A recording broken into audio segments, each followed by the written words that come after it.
Today we're going to be discussing the lower cross syndrome out of my NASM book. But always check with your primary care provider and any questions or medical concerns that you may have. My videos are for educational purposes only. And without further ado, let's get started. Lower cross syndrome. An individual with lower cross syndrome is characterized by an increased lumbar lordosis and anterior pelvic tilt. So basically what that means is the pelvis will actually tilt forward, allowing the glutes or pushing the glutes out there, which actually puts a lot of muscles in the shortened phase, okay, which, you can have lower back problems and stuff like that. So we want to make sure that we balance the body by putting the spine in a neutral position. Okay, so I'm going to show you some shortened muscles and I'm going to show you some lengthened muscles within this lower cross syndrome. Okay, so the shortened muscles are going to be your gastrocnemius or your calf, okay, which is going to be right here. Your soleus, okay, which is going to be just inferior or below the calf. Okay, your latissimus dorsi or your lats are going to be right in here. Of course, it's your back. Your adductor muscles are going to be right in here, so right in the area of the pelvis, just below the pelvis area is the groin area, okay?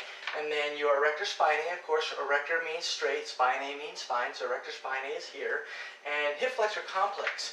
The reason they call it a complex is there's three different muscle groups in there. The first one is going to be the TFL, which is your tensor fasciae latae, okay? And your rectus fem, or rectus femoris, which is one of the quadricep muscles, okay?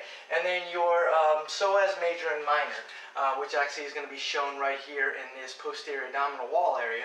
But I'm going to show you on my skeleton how important this psoas major and minor is. Okay, so if you look here, this is a very long muscle. It actually goes from the processes of T12 all the way down to L5, okay, where it connects. And then the insertion point is going to be down at the lesser trochanter of the femur, so down the femur. So this, I actually call this muscle the flight or fight muscle because it's one of the first muscles I believe engages when the body is ready to move or it needs to go. This is one of the muscles that engages. So it needs to be not in the shortened position at all time. The muscle recruitment needs to relax on this, allow that muscle to do what it does. Okay, but as you can see, if this muscle were to pull on this femur were to pull on this, it would actually laterally rotate this, allowing this muscle to be in the shortened phase, pulling on the spine, creating some muscular imbalances, some pain, some areas of referred pain in the hip, the lower back, maybe the knees. So again, this is why the psoas and psoas major is such an important muscle. We want to make sure we do not keep it in the shortened phase. Okay? And now we're going to go to the lengthen area. So we have the anterior and posterior tibialis. Okay, so anterior means front, posterior means behind. So your tibialis is your tibia. So your anterior and posterior tibialis is right in this area here. Okay, and then we have the glute max. Okay, which is the larger part of the glutes. Okay, and then we have the glute medius, which is just inferior or below the iliac crest, so your glute medius is there.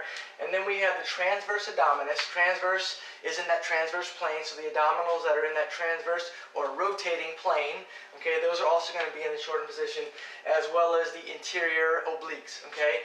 But let me show you the exterior first. So the exterior obliques are right here, so they are superficial to the interior. But the exterior fibers run this way, and the interior fibers run this way. So we got to make sure that all the muscles I just mentioned in the shortened position, they start to get in the neutral position, okay? Because these muscles are very weak when they're in the shortened position, and then, I'm sorry, the lengthened position. And the muscles that are in the shortened position are they're strong, but they're over-engaging, and we need to have them relax, okay? So most importantly, okay, leading us to joint dysfunction and movement imbalances. That's going to be the hugest thing in the body. And so with that being said, altered muscle recruitment. Okay, so altered muscle recruitment is when the brain says, I want to find the path of least resistance. Even if it puts the body into a shortened position where, okay, my QL, my quadratus lumborum is pulled up and all these muscles are pulled up, but if that's the path of least resistance, the brain is very lazy. It just wants to say, I don't care, I'll send the signals out to the spinal cord. But we have to tell the central nervous system, to tell the brain, no, this is improper. The balances are not correct. We need to rebalance this. And what we do is we actually inhibit and then we lengthen, activate, and integrate. Okay, so you inhibit these shortened muscles, allowing them to relax. okay? Then you want to lengthen, or lengthen the shortened muscles by doing exercises and stretches. And then the muscles that are lengthened, you want to activate. You want to activate them again, allow them to go to their natural shortening position, not for too long, but to do what they normally do. And then integrate. So you reteach these muscles to actually, the ones that are lengthened, you reteach them, or you re-educate them to be in their normal position, and you re-educate the shortened muscles to be in their normal position. Okay, so that's really what it's all about in the lower cross syndrome. And stay tuned for some more videos, and I will do some links at the bottom of this talking more about the muscle groups. So God bless, and have a great day. Bye-bye.